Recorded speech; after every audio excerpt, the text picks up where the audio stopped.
Not without my daughter या पुस्तकाच्या लेखिका या बेट्टी मेहमूदी, त्याच्या सहलेखिका आहेत सहलेखक आहेत विल्यम हॉफर, आणि याचा मराठीमध्ये अनुवाद केलेला आहे तो म्हणजे लीना सोमणी यांनी.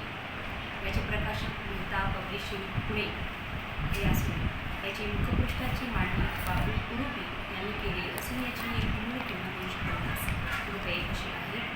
अतिशय सुंदर वास्तविक कथेवरती आधारित असलेलं हे पुस्तक, जी एक स्त्री आपल्या मुलीसोबत आपल्या पतीच्या देशामध्ये इराणमध्ये आपल्या पतीच्या कुटुंबियांना भेटण्यासाठी म्हणून जाते आणि त्याच देशामध्ये कशी अडकून पडते, तिथून ती स्वतःची सुटका करण्यासाठी काय काय प्रयत्न करते, केवढे मोठे संकट तिच्यावरती ओढवलेले आहेत, त्या प्रत्येक संकटांवरती मात करून त्या अतिशय वेगळ्या संस्कृतीच्या देशामधून त्या ठिकाणी आपल्या सुटकेची वाट कशा पद्धतीने निर्माण करते, ते सर्व कथा या सर्व गोष्टी या पुस्तकामधून लेखिकेनं मांडलेल्या आहेत.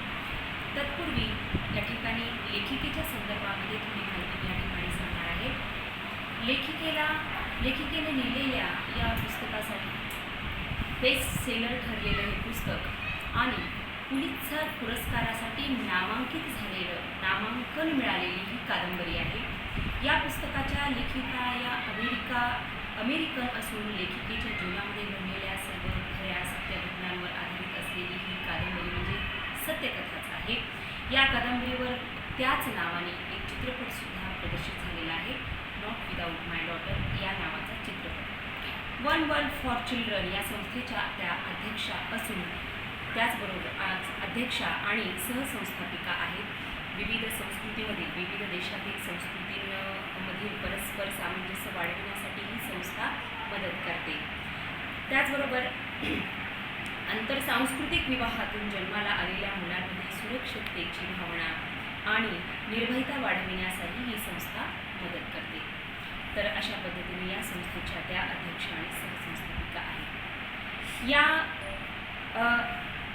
कथेच्या संदर्भामध्ये, या पुस्तकाच्या संदर्भामध्ये आता मी या ठिकाणी थोडक्यामध्ये माहिती सांगणार आहे. वास्तविकपणे हे पुस्तक खूप जुनं आहे, हे सध्याच्या काळामधलं नाहीच आहे, हे खूप मागे घडलेली घटना आहे. त्याच्यामध्ये 1984 सालापासून ते 1986 सालापर्यंतचा हा कालखंड जवळजवळ 18 महिन्यांचा. या 18 महिन्यांमधला हा संघर्ष या पुस्तकातून लेखिकेनं अतिशय सुंदर शब्दांमध्ये आणि हृदयद्रावक वेगवेगळ्या ठिकाणी आपल्या अंगावरती शहारे येतील असे प्रसंग या ठिकाणी आपल्याला वाचायला मिळणार आहे. या कथेमधील नायिका बेट्टी मेहमूदी ही मूळ अमेरिकन आहे. ती आपल्या मुलीसह पतीसह अमेरिकेतच वास्तव करत असते. अमेरिकेमधील मिशिगन येथे ती वास्तव्याला असते. तिचा पती मुडी हा डॉक्टर असतो आणि अगदी व्यवस्थित छान पद्धतीनं त्यांचं चाललेलं असतानाच त्या ठिकाणी अचानकपणे लेखिकेच्याच सांगण्यावरून लेखिकेलाच वाटतं की तुमचे नातेवाईक सगळे इराणमध्ये आहेत, आपण इकडेच आहोत, कधीतरी त्यांची भेटगाठ झाली पाहिजे आणि आपण भेटलं पाहिजे त्यांना, आपण असं का नाही वाटत तुम्हाला, आपण त्यांना भेटावं. मग त्या पद्धतीनं त्यांनी 1-2 आठवड्याचा प्लॅन करतात आणि इराणला जातात. इराणमध्ये गेल्यानंतर दोघीही मायलेकी बेट्टी आणि तिची 4 वर्षाची मुलगी महादोब, अगदी 4 वर्षाची. महादोब या शब्दाचा अर्थ चांदणी याचा आहे, परंतु लेखिकेने या पुस्तकामध्ये वर्णन करताना सांगितलेलं आहे की माझ्या आयुष्यातला तो सूर्य, अशा पद्धतीचं वर्णन त्यांनी केलेलं आहे. आणि त्यांना घेऊन ते इराणला जातात. इराणला गेल्यानंतर त्यांच्या मनामध्ये एवढंच असतं की आपल्याला 2 आठवड्याने परत आपल्या देशामध्ये परत यायचं आहे. इराणला गेल्यानंतर तिथल्या त्यांच्या जे एअरपोर्ट आहे त्या एअरपोर्टवरती उतरल्यापासूनचा जो संघर्ष सुरू झालेला आहे तो खरंच भयंकर आहे. तिथलं वातावरण, इराण या देशामधील जे काही स्त्रियांकडे पाहण्याचा दृष्टिकोन किंवा स्त्रियांवरचे धर्मानं लादलेली जी काही बंधनं आहेत ती बंधनं तिथं गेल्याच की अमेरिकेमध्ये कशा पद्धतीचं वातावरण असतं, केवढी स्वच्छता, केवढ्या सगळ्या हायफाय सुविधा, आणि तिथं गेल्यानंतर मात्र सगळीकडं घाणीचं साम्राज्य दिसू लागतं. एअरपोर्टवर गेल्यावरच छोटीशी महादेव जेव्हा म्हणते की मला बाथरूमला जायचं आहे आणि बाथरूममध्ये ज्यावेळेस तिला घेऊन जाते ती बेटी, त्यावेळेस अक्षरशः त्या बाथरूममध्ये ती पाहूनच मला नको जायचं म्हणते, एवढी अस्वच्छता. शेवटी ती तशीच घरी गेल्यानंतर करू म्हणून तशीच बसते. आणि नंतर मात्र तिचे त्या मुडीचे म्हणजे तिच्या नवऱ्याचे मुडीचं खरं नाव हे वेगळं आहे. बेटी डॉक्टर तिचा पती सय्यद बोझुर्ग महमुदी असं त्याचं नाव आहे, पण त्यांना लाडानं त्याचे मित्र घरातले सगळे मुडी म्हणायचे. मग त्या मुडीचे नातेवाईक त्याला न्यायला येतात, गाडीत घालून येतात, गाडीत बसतात. त्याची बहीण असते तिथे, तिला आमे बोझुर्ग असं म्हटलं जातं. बोझुर्ग ही मिळालेली त्यांना पदवी आहे, तिथली मानाची पदवी असं. मग तिथं ती त्यांना गाडीत बसल्यानंतर लगेच त्यांच्या हातामध्ये 2 पॉकेट दिले जातात कपड्यांचे. हे काय आहे ती बेटीला समजत नाही, कशाचे पॉकेट आहे. तेव्हा तिथे सांगितलं जातं की ह्या देशामध्ये आता हे घालूनच आपल्याला फिरावं लागणार आहे, परिधान करावं लागणार आहे. त्याच्यामध्ये ते पूर्ण शरीर झाकणारा, पूर्ण डोकं, चेहरा, केस, फक्त डोळे आणि काळे नाक टुकडं असेल इतकंच ते काय तसे ते कपडे बुरखा. त्याला त्या ठिकाणी त्यांनी चादर असा शब्दप्रयोग केलेला आहे. तो चादर आणि एक मफलर अशा पद्धतीचं साहित्य कपडे त्यांना दिले जातात. तिथून मग त्यांना वाटायला लागतं की हे काय मी घातलंच पाहिजे का, मी नाही घातलं तर चालणार नाही का, असा ती आपल्या पतीला मुलीला प्रश्न करते. आणि मी जर नाहीच घातलं तर काय मला पोलीस पकडून नेतील का, असा प्रश्न जेव्हा ती तिच्या नवऱ्याला करते तेव्हा तो सरळ म्हणतो शांतपणे, हो या देशामध्ये असंच आहे, तू जर नाही घातलीस तरी तर कायदाच आहे हा, तुला पकडून घेऊन जातील. बाहेर फिरताना घरी एखाद्या वेळेस चालेल, पण बाहेर फिरताना मात्र हे चालणार नाही. हे बंधनं इथून सुरू झाले. इराण संस्कृतीची जी काही संस्कृती आहे तिला हळूहळू माहिती होऊ लागली. परंतु तिला वाटायला आपल्याला थोडंच इथं कायमस्वरूपी राहायचं आहे, 2 आठवडे राहायचे, परत जायचे. त्यानंतर मात्र घरी जातात. घरी गेल्यानंतर घरचं त्यांचं स्वागत समारंभ, घरचंही घाणीचं साम्राज्य पाहूनसुद्धा तिथं त्यांना फार म्हणजे किळसवाणं वाटतं. अशा संस्कृतीमध्ये, अशा ह्याच्यामध्ये हे लोक कसे राहतात याचं तिला आश्चर्य वाटतं. तरीही कसे बसे ते त्या ठिकाणी दिवस काढतात. महादेव ही तिथं राहायला तिला नकोसं वाटत असतं, बेटीलाही नकोसं वाटत असतं. अनेक दिवस म्हणजे चांगल्या घरातले लोक असतात ते बुजुर्ग म्हणजे, आणि नामांकित चांगल्या एरियामध्ये राहणारं त्यांचं कुटुंब असं मानलं जात असतं. आणि त्यांनी येणार आहेत म्हणून घराची साफसफाई केलेली आहे हे कळाल्यानंतर सुद्धा बेटीला आश्चर्य वाटतं की अरे बापरे, जर साफसफाई केली नसती तर मग तर काय असलं असतं असं घर, असा तिला आश्चर्याचा म्हणजे धक्का बसतो. त्याच्यानंतर कालांतरानं हळूहळू मी मधले जास्त काही सांगत नाही, डायरेक्ट थोडंसं पुढे जाते. जाण्याची वेळ, पाहुणे रावळे येतात, भेटतात, गाठीभेटी होतात, बोलतात.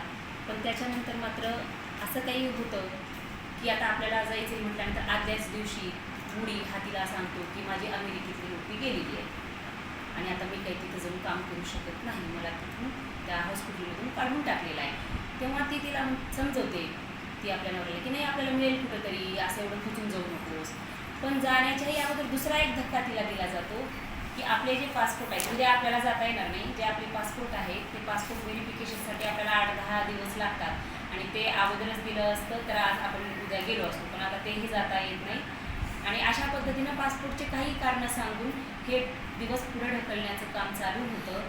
हळूहळू त्या ठिकाणी बेटीच्या लक्षात येतं की बहुतेक आपल्याला आपल्या देशात जाण्याचा काही, पाठवण्याचा काही किंवा घेऊन जाण्याचा काही असा हेतू दिसत नाही आहे मुलीचा. आणि मग नंतर स्पष्टच तो सांगतो की आता आपल्याला अमेरिकेत जायचं नाही, हो तुला कायमस्वरूपी इथं इराणमध्येच राहायचं आहे. त्यावेळेस मात्र तिच्या पायाखालची जमीन सरकते. तिला जास्त धक्का ह्याचा बसतो की ती इथं इराणमधले असल्या घाणेरड्या वातावरणामध्ये धार्मिक जिथं खूप हे जे आहेत संस्कार आहेत अशा स्थितीमध्ये, अशा देशामध्ये मी राहीन याच्यापेक्षा माझ्या मुलीनं इथंच वाढावं आणि तिचं आयुष्य पुढं काय असेल, किती भयानक असेल, या कल्पनेनं ती खूप घाबरून जाते. आणि मग तिथून तिचा संघर्ष सुरू होतो. तिच्यावरती कडक नजर ठेवायला चालू केली जाते, तिच्यावरती बंधनं लादायला चालू केली जातात, एक बंधनं लादली जातात. मग तिला इराण संस्कृतीशी कसं जुळवलं जाईल ह्या घरच्या सगळ्यांचा प्रयत्न असतो. तिचं घर हे तिच्या बहिणीचं आमे बोजुर्गचं घर हे फार मोठं असतं, खूप मोठा परिवार असतो, अनेक लोक असतात तिच्या घरामध्ये आणि प्रत्येक क्षणाक्षणाला तिच्यावरती पाळ ठेवली जाते. घरामध्ये अत्याधुनिक वस्तू असतात, टेलिफोन सुद्धा असतो, पण त्या टेलिफोनचा वापर तिला करता येत नसतो, कारण तिच्यावरती घरातल्या सगळ्यांची नजर असते. अशाच पद्धतीनं हळूहळू म्हणजे तिनं इकडे इराणला येणार आहे म्हणून तिच्या आईवडिलांना सुद्धा तिच्या नवऱ्यानं सांगितलेलं नसतं. आणि मग तो इथं आल्यानंतर तिला सांगतो की आता तू तुझ्या आईवडिलांना फोन करून सांग काय की मी आता इकडे इराणला आलेली आहे. आणि ती असं सांगितल्यानंतर ती म्हणते मी का सांगू, आणि तिने सांगितलेलं नसतं. तिचे वडील आजारी असतात, कॅन्सर झालेला असतो त्यांना, आणि अशा परिस्थितीमध्ये मी इकडं आलेली आहे किंवा आता मला येण्याचा मार्ग नाही असं काही सांगितलं तर मात्र त्यांना खूप त्रास होईल असं वाटत असतं. तरीही ती फोन करते, तिच्या आईला सांगते की आम्ही असं इकडं मुलीच्या देशामध्ये भेटण्यासाठी इराणमध्ये आलेलो आहे. त्यावेळेस मात्र तिच्या आईला एकदम धक्का बसतो आणि तिला जे वाटत होतं तेच ते तिथं झालेलं असतं की जे व्हायला नाही पाहिजे ते इथं घडलेलं आहे. एकदा का स्त्री इराणमध्ये गेली तर त्यांची सुटका नाही असं तिला आधीही तिच्या काही मित्रांनी सांगितलेलं असतं, विचार करून जा म्हणून. पण तिचा विश्वास तिच्या नवऱ्यावरती खूप असतो आणि मग मात्र ती तिच्या आईला तिकडे काळजी लागते. ही पण इकडं घाबरून जाते. हळूहळू परत एकदा ती गपचूप चोरून कधी नेहमी फोनपाशी उभी असते. असंच एकदा उभी असताना तिच्या आईने कॉल केलेला असतो, फोन वाजतो. ती पटकन एकाच रिंगमध्ये फोन उचलल्या तिच्या आईचा आवाज येतो.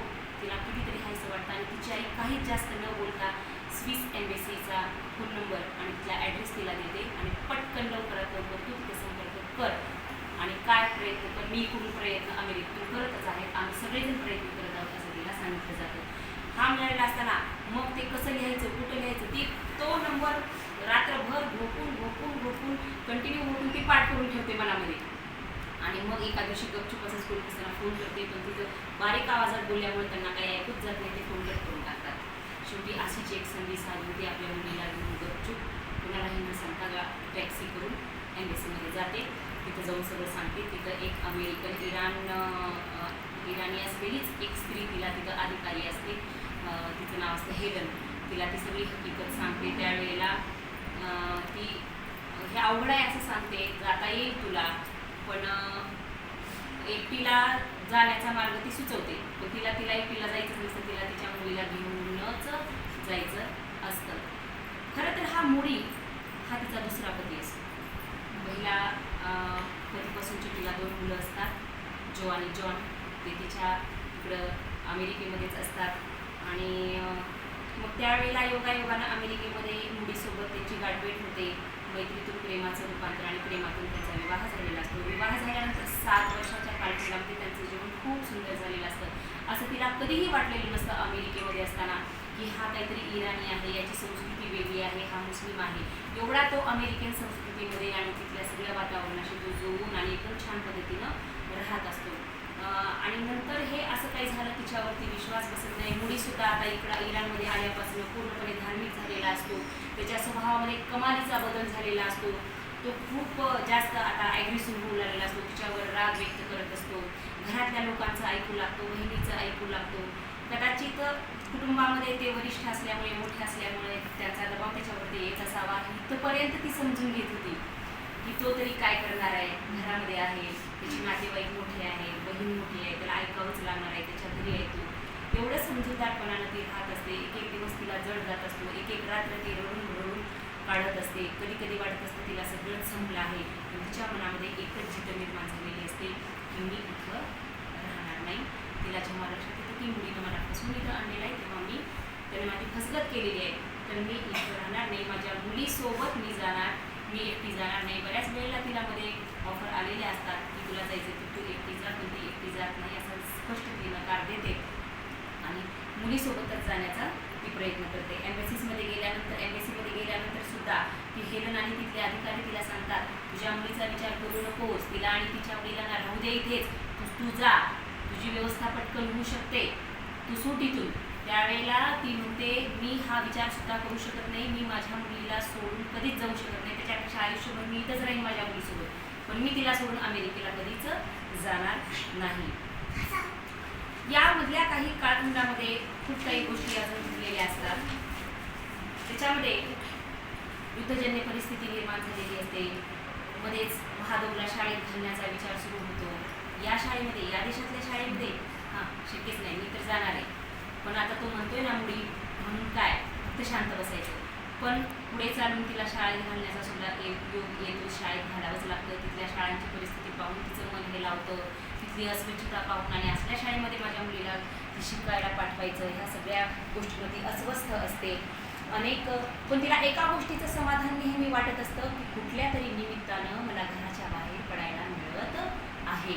अनोळखी देशामध्ये, अनोळखी लोकांमध्ये, ज्या लोकांची भाषा आपल्याला समजत नाही, आपली भाषा त्यांना समजत नाही, या देशामधून आपल्या दूर असलेल्या अमेरिकेमध्ये आपल्याला सुटका करून घ्यायची आहे, जाण्याचा मार्ग शोधायचा. ही साधी गोष्ट नव्हती आणि याच गोष्टीसाठी रात्रंदिवस ती विचार करत होती. इच्छा असेल तिथे मार्ग सापडतोच, हे तिच्या वडिलांचे शब्द तिला सतत तिच्या कानामध्ये घुमत असतात. एवढ्या याच वाक्याला सतत सतत आठवण करून ती प्रयत्नशील असते सुटकेसाठी.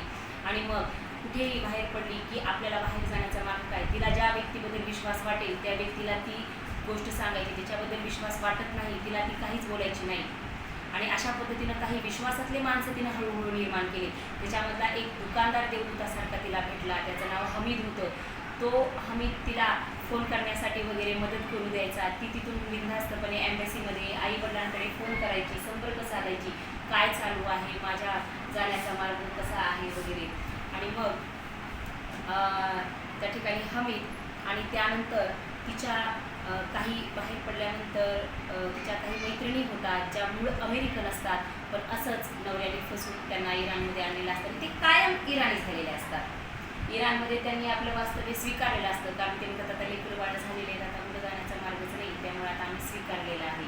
मग अशाही मैत्रिणी तिनं काही तयार केलेल्या असतात, पण त्यांना ती काही सांगत नाही. फक्त तिला इंग्रजीमधून बोलता येतं, काही पुस्तकं वाचण्यासाठी मिळत असतात इंग्रजीमधून त्यांच्याकडून, म्हणून ती त्यांच्या संपर्कात असते. काही बोलता येतं किंवा त्यांच्या निमित्तानं तिला बाहेर पडता येतं मुलीला खोटं बोलून की मी माझ्या मैत्रिणीकडे चालली आहे.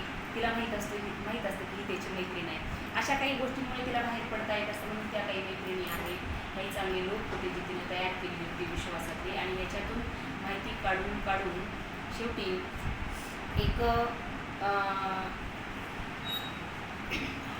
मध्येच एम्बेसीमधून एकदा फोन येतो आणि हेलन सांगते की 2 स्त्रिया तुझी चौकशी करत होत्या की तुला सुटका करून घ्यायची आहे, अमेरिकेत जायचं, या संदर्भामध्ये बघ तू. आणि मग ती पटकन काही असंच मार्ग काढून, तिला सहजासहजी जाता पण येत नसतं एम्बेसीमध्ये, मग वेळ काढून ती जाते. त्यावेळेला कळतं, मग त्या 2 महिन्यांची गाठ ती फोनवरून वगैरे कशी पडते त्यांची. तेव्हा त्या महिला तिला सांगतात की तुम्ही आत्ताच्या आता तुम्हाला जायचं आहे ना अमेरिकेमध्ये, तुम्ही आत्ताच्या आत्ता जशा आहे तसे तुम्ही आमच्याबरोबर चला, आम्ही तुम्हाला सोडतो. परंतु कसं जायचं, कोण आहे आम्हाला घेऊन जाणारं, कसं आहे, कुठं जायचं, त्याचं नियोजन काय. त्यावेळेस ते म्हणतात की आम्ही तुम्हाला ते आत्ताच काही सांगू शकत नाही, परंतु तुम्हाला जर जायचं असेल तर चला. पण तिचं आतलं मन सांगत असतं की अशा पद्धतीनं तडकाफडकी जाणं, मला जायचं तर आहे, पण असं विश्वास ठेवून कुणावरी कसं जाईल. म्हणजे एवढे सावध पावलं लेखिकेनं टाकलेली आहेत आणि एवढी सतर्क राहिलेली आहे पूर्णपणे ती 18 महिने की खरंच एवढ्या प्रचंड टेन्शनमध्ये, एवढ्या प्रचंड दुःखामध्ये असताना प्रत्येक पाऊल ती विचार करून टाकते. म्हणजे ही इच्छाशक्ती आणि मनाची ताकद प्रचंड आहे, ही आपल्याला याच्यामधून दिसून येते. पण ती त्या गोष्टीला नकार देते. आणि एम्बेसीमधून पण तिला सांगितलेलं असतं की तुम्ही त्या गोष्टीच्या नादी लागू नका, कारण की अशा जे काही अवैध मार्गानं जर तुम्हाला जायचा प्रयत्न तुम्ही केला तर मध्ये काहीही घातपात होऊ शकतो, पोलीस पकडतील किंवा जे होऊन येतेही होऊ शकतं. आणि तुम्ही एकतर लेडीज आहात, तुमच्यासोबत मुलगी आहे, तर असे मार्ग तुम्ही शक्यतो पत्करू नका. तुम्ही सुरक्षित छान राजमार्गाने, विमानाने तुम्ही एकट्या जावा ना, कशाला तुमच्या मुलीला आहे ती वडिलांपाशी राहील असं तिला सुचवलेलं असतं, पण ती ऐकत नाही. आणि मग त्या ठिकाणी शेवटी तिला लक्षात येतं की आपण काही राजमार्गाने जाऊ शकत नाही. एकतर पासपोर्टसुद्धा मुलीनं काढून घेतलेले असतात त्यांनी त्याच्या हातामध्ये. आणि नंतर शेवटी एक तिला देवदूताप्रमाणे एक माणूस तिला भेटतो. आणि भेटल्यानंतर त्याचं नाव लेखिकेने स्पष्टपणे सांगितलेलं आहे की मी काही इथं त्याचा नावाचा उल्लेख करत नाही, कारण की तो व्यक्ती अजूनही इराणमध्ये राहतो आणि अशा अडकलेल्या लोकांना बाहेर काढून देण्याचं खात्रीपूर्वक काम करतो, मी नावाचा उल्लेख करत नाही. आणि त्या ठिकाणी सुद्धा काम करत असताना तो प्रत्येक केसला वेगवेगळं नाव आपलं लावत असतो आणि त्या नावानं तो काम करत असतो. या ठिकाणी ज्या वेळेला लेखिकेला त्यांना मदत केली त्यावेळेस त्यानं त्याचं स्वतःचं नाव अमाल असं सांगितलेलं होतं. आणि एका अनोळखी सद्ग्रहस्थानं अनामिकानं लेखिकेला एक कागदावरती चिठ्ठी दिलेली असते आणि त्याच्यावरती लिहिलेलं असतं की या पत्त्यावरती तू जा आणि या ठिकाणी गेल्यानंतर तुझं काम होऊन जाईल अशी एक चिठ्ठी मिळते. ती चिठ्ठी घेऊन ती जाते तेव्हा ती अमालला भेटते. अमाल एक खूप चांगला व्यक्ती असतो. तिचं वर्णनसुद्धा इथं छान पद्धतीने केलेलं आहे. रुबाबदार व्यक्ती, हसतमुख व्यक्ती, आणि या व्यक्तीनं इतका प्रयत्न तिच्या सुटकेसाठी केला. खूप खर्च होणार होता. तो खर्चसुद्धा सुरुवातीला बदल खर्चानं अमालला करावा लागणार होता. तो त्यानं केला. अर्थात बेट्टीनं तो शेवटी कर्ज काढून अमेरिकेत आल्यावर कर्ज काढून तो खर्च त्यांना परत केलेला आहे. एवढा खर्च त्यांना त्या अवैध मार्गानेच आल्या, त्या दुसरा मार्गच नव्हता त्यांना. पण अवैध मार्गाने येताना सुद्धा कुठेतरी विश्वास असला पाहिजे.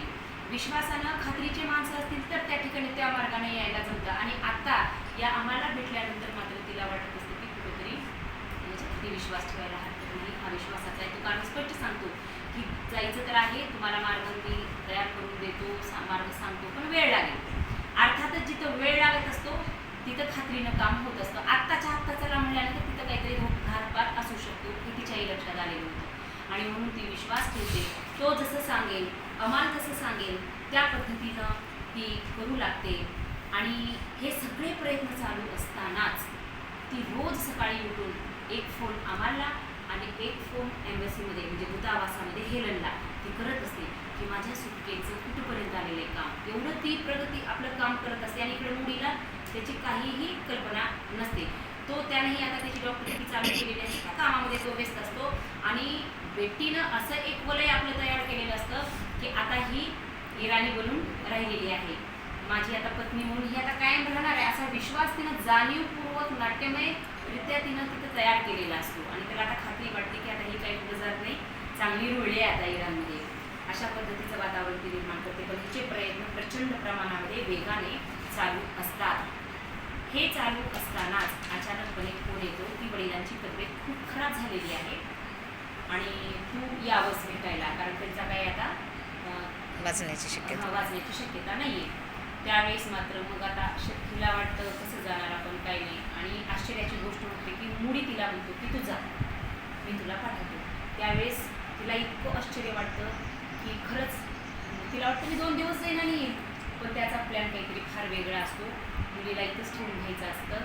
आणि दुसरी गोष्ट, जायचंही ह्याच्या हातामध्ये आहे, पण येण्याचं मात्र जोपर्यंत आपली तिथली सगळी प्रॉपर्टी अमेरिकेत तू विकत नाहीस, तिथला सगळा पैसा घेऊन जोपर्यंत तू येत नाहीस तोपर्यंत तुला इराणमध्ये येता येणार नाही.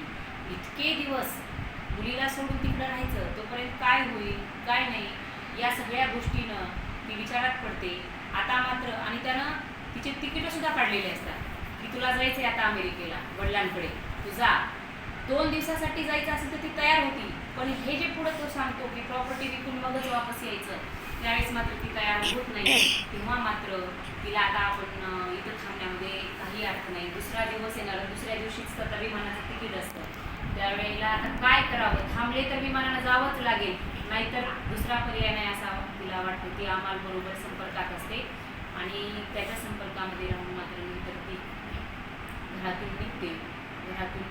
आपलं काही साहित्य घेते, त्यांनाही तिकडं प्लॅन करतो या तुमचं हे करून. आणि तो ज्या पद्धतीनं ठरवतो त्या पद्धतीनं हळूहळू वाटचाल केली जाते. ती घरातून आपल्या मुलीला आणि काही सामानाशी निघते. ती आल्यानंतर परत आणखीन आम्हाला तिला सांगतो की एकदा तू पळून आलीस तरी पण तू तुझ्या नवऱ्याला फोन कर, कारण की तो पोलिसात जाणार नाही. त्याला वाटेल की आहे इथेच, रागवून गेलेली आहे. आणि ती फोन करते, तुम्ही जर माझं सगळं मनासारखं काय करणार असलं तर मी घरी येते असं ती म्हणते. तेव्हा तो म्हणतो ठीक आहे, हो वगैरे. त्यामुळे तो पोलिसात जात नाही आणि ही मात्र इकडं पळून जाण्याच्या अर्ध्या रस्त्यामध्ये असते. आम्हाला वेळोवेळी मदत करत असतो. सुरुवातीला त्यांचा प्रवास गाडीतून असतो. प्रचंड म्हणजे बराच 1-2 दिवसाचा 1.5 दिवसाचा प्रवास गाडीतून होतो. एक सहकुटुंब चाललं आहे असं जणू काय असं भासवलं जातं. त्याच्यानंतर ते विमानाने कुठून जाणार असतात, परंतु अचानकपणे ती बर्फवृष्टीतून तुर्कीमध्ये गेल्यानंतर बर्फवृष्टी चालू होते.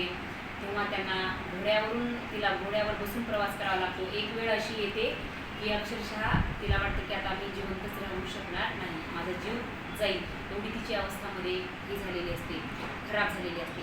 आणि मग शेवटी असं करत करत हे सगळी संकटं पार करत करत ती आपल्या देशामध्ये तुर्कस्तानामध्ये आणि तुर्कस्तानामधून विमानातून अमेरिकेमध्ये तुर्कस्तानामध्ये गेल्यानंतर तुर्कस्तानामध्ये तिला एक ऑफर केली जाते की तुम्ही 1-2 दिवस थांबून तुर्कस्तान फिरून मग अमेरिकेत जावा. ते सुद्धा तिला थांबायचं नसतं. तिला कधी एकदा आपल्या देशामध्ये जाईन असं झालेलं असतं. तात्काळ मला जायचे म्हणते आणि 7 फेब्रुवारी 1986 रोजी मिशिगनला ती आपल्या घरी परत येते. त्यानंतर तिच्या नवऱ्याचं काय झालं काय नाही हे तिला काही माहीत नसतं. पण अजूनही म्हणजे या पुस्तकामध्ये नमूद केलेलं आहे की तिचा नवरा, तिच्या नवऱ्याचे नातेवाईक अजूनही कसे कोणत्याही परिस्थितीमध्ये कधी समोर येऊन उभे राहतील हे सांगता येणार नाही. म्हणजे त्यांच्या कचाट्यातून अजूनही आम्ही पूर्णपणे सुटलेलो नाही असंही त्या लेखिकेने त्याच्यामध्ये नमूद केलेलं आहे. चित्तथरारक अशी ही वास्तवतेवर आधारित ही कथा आहे. या कथेला अनेक अवॉर्ड किताब मिळालेले आहेत. ऑकलंड विद्यापीठातर्फे outstanding woman of the year हा किताब या ठिकाणी बेटी मेहमूदी यांना मिळालेला आहे. त्याचबरोबर जर्मनीकडून most courageous woman of the year हा सुद्धा किताब त्यांना मिळालेला आहे. हे पुस्तक सर्वांनी वाचावं असं अपेक्षित आहे. ज्यावेळेस आपण हे पूर्ण शब्दना शब्द आणि प्रत्येक प्रसंग ज्यावेळेस वाचतो त्यावेळेस या पुस्तकात ही वास्तविकता किंवा